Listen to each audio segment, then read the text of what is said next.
Trauma bullying terekam di otak. Fakta mengejutkan dampak psikologis pada struktur otak dan genetik anak.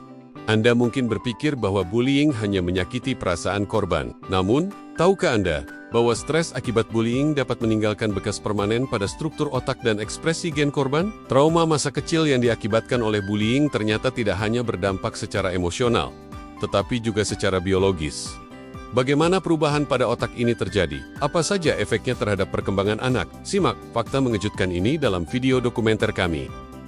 Bullying pada masa kecil bukan hanya masalah sosial, tetapi juga masalah kesehatan otak. Tekanan psikologis yang dialami korban dapat menyebabkan perubahan nyata pada struktur otak dan ekspresi genetik mereka.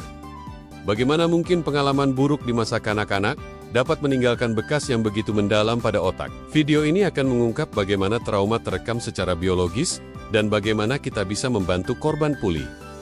Ketika seorang anak mengalami bullying berulang kali, stres yang dirasakan tidak hanya mempengaruhi emosi, tetapi juga langsung menyerang struktur otak.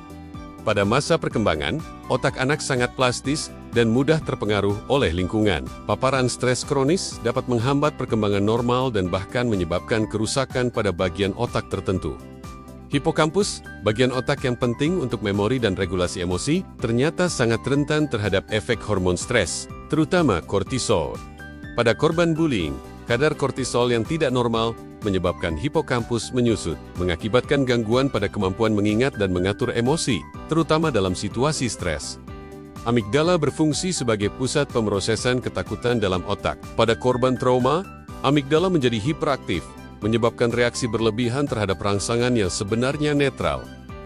Akibatnya, korban bullying bisa merasa cemas atau takut dalam situasi yang tampaknya biasa bagi orang lain. Respons berlebihan ini merupakan upaya otak untuk tetap siaga terhadap kemungkinan ancaman. Prefrontal cortex adalah area otak yang bertanggung jawab atas pengambilan keputusan dan pengendalian emosi. Sayangnya, stres pada masa kecil dapat melemahkan fungsi PFC. Anak dengan trauma bullying seringkali menunjukkan kesulitan berpikir logis saat berada dalam tekanan, serta mudah bereaksi secara emosional karena hilangnya kontrol eksekutif. Trauma psikososial tidak hanya berdampak pada struktur otak, tetapi juga pada ekspresi gen. Salah satu perubahan epigenetik adalah meningkatnya metilasi pada gen SERT, yang mengurangi ketersediaan serotonin. Serotonin yang menurun dapat meningkatkan risiko depresi pada korban bullying. Menariknya, perubahan ini terjadi bahkan pada kembar identik dengan latar belakang genetik yang sama. Stres kronis juga dapat memicu reaksi inflamasi dalam otak, menyebabkan aktivasi sel imun yang berlebihan. Neuroinflamasi yang tidak terkontrol dapat merusak jaringan saraf dan menyebabkan perubahan perilaku, seperti anhedonia atau kecenderungan menarik diri. Berbagai studi menunjukkan bahwa korban bullying mengalami perubahan nyata pada otak yang bertahan hingga dewasa. Temuan ini menegaskan pentingnya intervensi sejak dini untuk mengurangi dampak negatif pada perkembangan otak anak. Sekolah dan keluarga memiliki peran penting dalam mencegah dan menangani efek trauma pada anak korban bullying. Dukungan emosional dan edukasi tentang anti-bullying dapat membantu mencegah dampak jangka panjang pada kesehatan mental anak. Efek trauma akibat bullying tidak hanya berdampak saat masih anak-anak, tetapi juga bisa bertahan hingga dewasa. Banyak korban yang tumbuh dengan berbagai masalah mental, seperti depresi, kecemasan, bahkan PTSD. Gangguan ini dapat mempengaruhi kualitas hidup mereka, mulai dari kesulitan dalam membangun hubungan sosial hingga rendahnya produktivitas di tempat kerja. Meskipun trauma bullying meninggalkan bekas mendalam, intervensi yang tepat dapat membantu pemulihan. Terapi psikososial, seperti konseling trauma dan terapi perilaku kognitif, dapat mengurangi efek negatif pada kesehatan mental. Selain itu, latihan mindfulness dan dukungan sosial juga membantu korban membangun kembali rasa aman dan mengelola stres dengan lebih baik.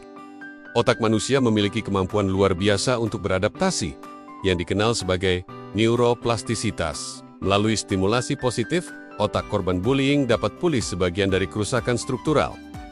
Kegiatan seperti terapi seni, olahraga, dan stimulasi kognitif dapat memicu pembentukan koneksi saraf baru, membantu anak menemukan kembali keseimbangan emosional dan mental. Pendekatan pemulihan dari trauma bullying sebaiknya tidak hanya fokus pada aspek medis, tetapi juga pada dukungan sosial dan fisik.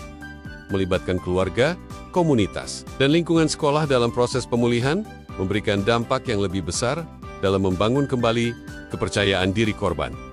Untuk mencegah terjadinya bullying, perlu adanya kebijakan yang tegas dan program edukasi di sekolah. Guru, orang tua, dan siswa harus memahami bagaimana menghentikan bullying sejak awal.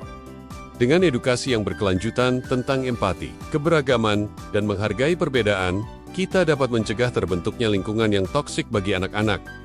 Mengatasi dampak trauma bullying membutuhkan kerjasama semua pihak. Tidak cukup hanya dengan terapi korban, tetapi juga perlu perubahan budaya di sekolah dan masyarakat. Ketika kita bergerak bersama untuk menciptakan lingkungan yang aman dan mendukung, kita bisa memastikan masa depan yang lebih cerah bagi generasi mendatang. Bagaimana Anda melihat peran sekolah dalam menangani bullying? Apakah cukup efektif? Berikan pendapat Anda di kolom komentar.